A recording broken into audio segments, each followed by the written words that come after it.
学开始展示他们的作品。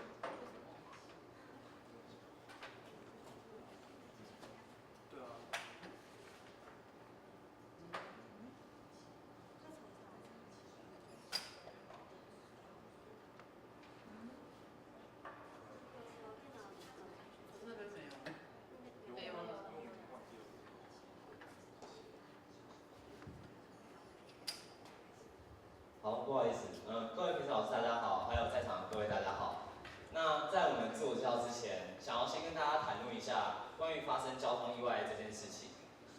不知道大家有没有曾经有过交通意外的经验？但就对我们自己组别的经验来说，在发生意外当下，其实除了疼痛的感觉之外，内心其实会觉得很无助，还有很慌张的。而这些无助和慌张的这样的情绪，其实都会延缓整个紧急救命的过程。我们刚刚讲的这个延缓，其实它还是建立在一个有意识的情况之下。那大家想一下，在无意识的情况之下，其实我们是根本没有办法自己去进行通报或进行救命的这个动作的。我们的 Help Me Plus 这个东西呢，想要解决这个问题，警政署它统计国内交通致死的最大原因，就是因为延误就医。而延误就医呢，它的黄金时间是在4到6分钟。要如何去掌握这4到6分钟，是我们很大的一个关键。所以接下来我介绍我们的产品 Help Me Plus。关于 Help Me Plus 这个名字呢，它是由 Helmet 安全帽还有 Help Me 所组成的。顾名思义，它就是一个结合紧急救命系统的智慧安全帽。那它在发生交通意外的同时呢，我们这个救命安全帽，它就会透过蓝牙的连接，将交通的资讯，包括地理位置、碰撞级数，还有发生的时间，全部推播到手机上，然后再由手机呢，去把所有的资讯传播到云端。最后我们再透过云端把它推播到，包括我们设定的社群连结，还有紧急救命人，还有我们的救命单位。综合以上几点呢，我们这里整理出了使用情境是5W1H。那 When 就是发生在意外当下 ，Where 就是发生事故的地点。而我们为什么需要我们这个救命安全帽？因为刚刚所说的黄金抢救时间非常的短暂，只有4到6分钟的时间。那我们希望我们救命安全帽可以连接广大的机车族、安全帽族，以及紧急医疗单位、紧急联络人，还有邻近的好友等等。然后我们传送我们的发生位置、时间，还有碰撞级别、紧急医疗资讯给那些需要这些资讯的人，然后来达到最佳的效果。我们透过将安全帽进入 IoT 的生态系统，我们把碰撞系统透过蓝牙结合安全帽的地方，来紧急的传送这个紧急资讯。那接下来讲我们核心技术的部分。我们这套系统最主要的技术就是在碰撞侦测的部分。碰撞侦测我们使用的是3维加速度计。3维加速度计呢，它会去感应3个维度的加速度量值。我们透过这3个加速度量值，然后来计算它的加速度变量，然后再把加速变量套用到过往很多关于碰撞研究他们都提出的一个碰撞公式。这个是一个讯号强度向量公式。然后透过这个公式把加速度量值全部套进去之后，我们就会得到一些碰撞的资讯。再把这些碰撞的数值呢分为4个等级：轻微碰撞、重度碰撞、严重车祸等等。然后在定位的方面，我们是透过手机本身的定位系统服务。这个定位系统服务会透过经纬度的方式去抓取你现在所在的位置，然后再将这个位置投射到地图上，并将地图资讯传送给紧急的医疗单位。然后在通讯技术的部分，我们使用的是蓝牙4.0的技术。社群分享的部分，我们透过 Facebook 的 API， 它可以将你目前现在发生紧急事故的这件事情呢，紧急做推播，让你好友知道你在哪里发生了意外。那你好友若在邻近的话，远亲不如近邻，他们可以紧急到现场提供你最需要的协助。然后这里可以看到，这是我们第一代 Help Me Plus 的样子。那它第一代其实体积非常的大，因为它里面蓝牙还有3维加速度计，它都连接的都是 Arduino Uno 面板。Uno 面板大概是这么大，然后在我们第2代里面呢，我们使用的是 Arduino Nano 面板来进行连接，它的体积大概只有原本的 Uno 版的1/3，所以这是我们就是第1代和第2代最大的差别。然后接下来就进入我们的 demo 实作的部分。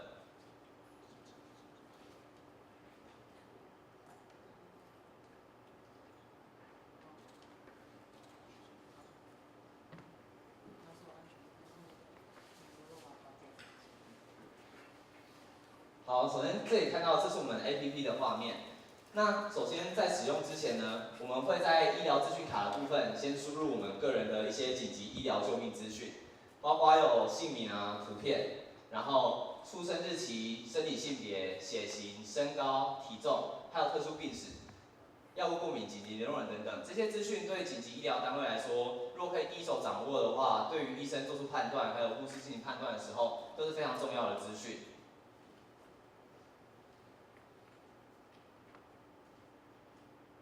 好，当然我们可以看到紧急医疗资讯已经设定好了。那我们现在模拟情境，现在这里有一位同学，然后他现在准备要上路，所以我们平常使用应该是机车，然后因为这里不能骑车进来，所以我们用脚踏车代替。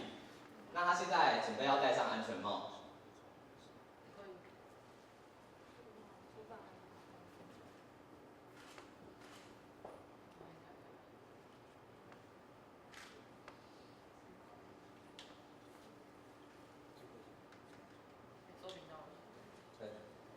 好，他现在戴上安全帽，然后这边刚刚已经进行了按蓝牙连接的按钮的动作，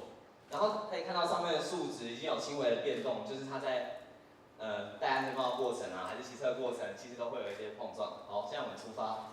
好，出发的时候它可以有数值的变动，然后接下来如果准备发生意外，好，现在发生意外了，就好。大家可以看到发生意外的同时呢，然后它侦测到碰撞级数变大的情况之下，就会显示这个画面：救护车前往中。救护车前往中这个动作代表的意思就是，它刚刚的紧急救命资讯，还有它的发生位置，还有碰撞级数这些资讯都已经全部被传送到救命资讯了。这里可以看到，这也是医疗站他们那里网页会显示的画面。如果我们跟医疗站有进行合作的话，他们那里后面会立即收到这一笔资讯。对。好，然后大家可以看到，同时画面会跳出社群分享的部分，然后这里我们就可以把发生的当下发生的状况，然后发布到脸书上，然后告诉朋友。对。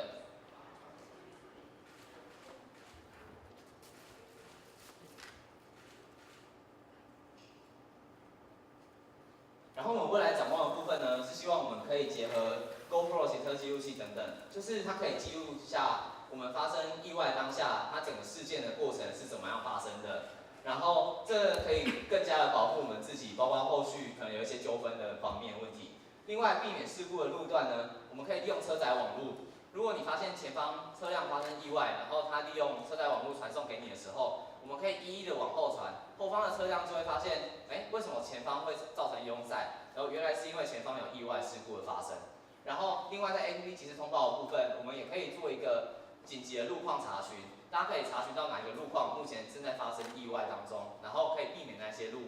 然后去走其他的路会更加畅通。另外在缩小体积部分，大家可以看到目前安全帽的大小上面的东西还是一个 GoPro 大小部分，然后我们希望未来如果整个晶片还有电池方面可以更加缩小体积的话，应该是可以达到更轻，然后更方便的一个效果。这是我们未来展望的部分。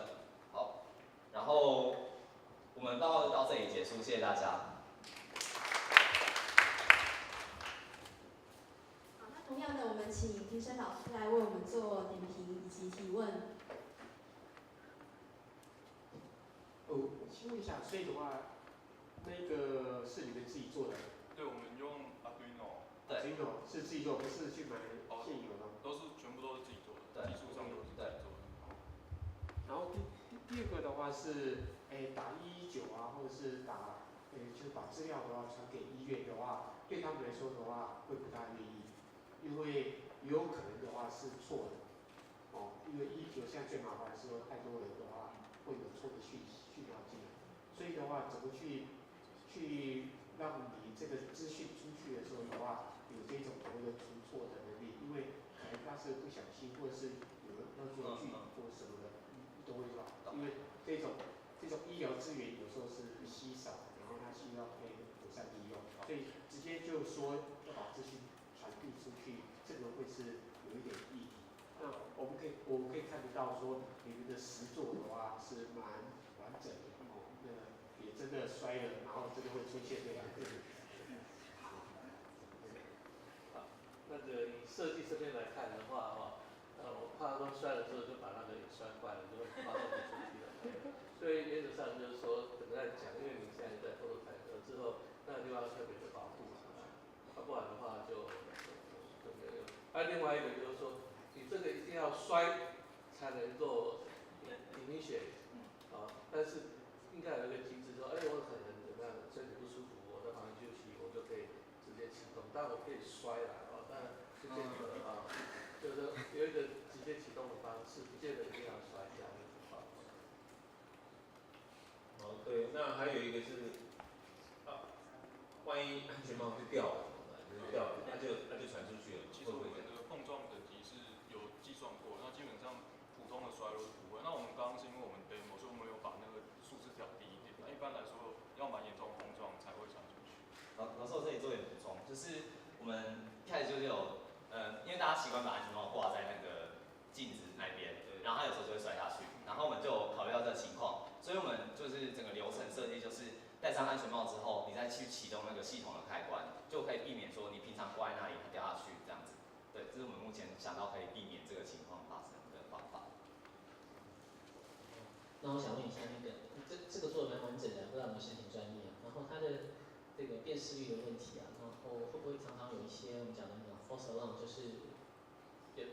不准确啊？它有没有做过这样的实验？它的准确率到底是不是很高？因为它是透过加速度的量，它加速度的差，就是不是单只透过加速度，所以它那个其实碰撞需要很大的碰撞它才会触发，所以我们其实是把它定义在比较大型的车祸状况。然后我们刚刚是有调低它的量值，因为现场的 demo 要赶快触发的原因，所以才调低它的量值。所以你们并没有分等级，它只有是 on off 就对了，这只有超过了门槛就会启动。4个等级，对，也是有轻微的等级。然后其实我们用的这个公式还有它的那个数值是蛮多在做碰撞侦测论文的，所以其实应该准确度目前来说应该算还 OK。当然如果真的要把它做更好的话，我们一定要再做更多测试。所以你们自己的那个分析数据现在有没有稍微建立一下？好像也还没有到。你们期望，比方说这是一个第3个等级的一个碰撞，结果它变成第1个，那当然最主要是有跟没有，这个是最重要的一个门槛，这边要做的比较好。好，谢谢老师。好，那谢谢各位评审老师的点评，以及谢谢我们这一组同学精彩的展示。那我们展示的部分，好，谢谢。那我们展示的部分大概到这边告一段落了。那我们请第6组 Help Me Plus 的同学准备下台之后呢，我们接下来是评审交流的时间。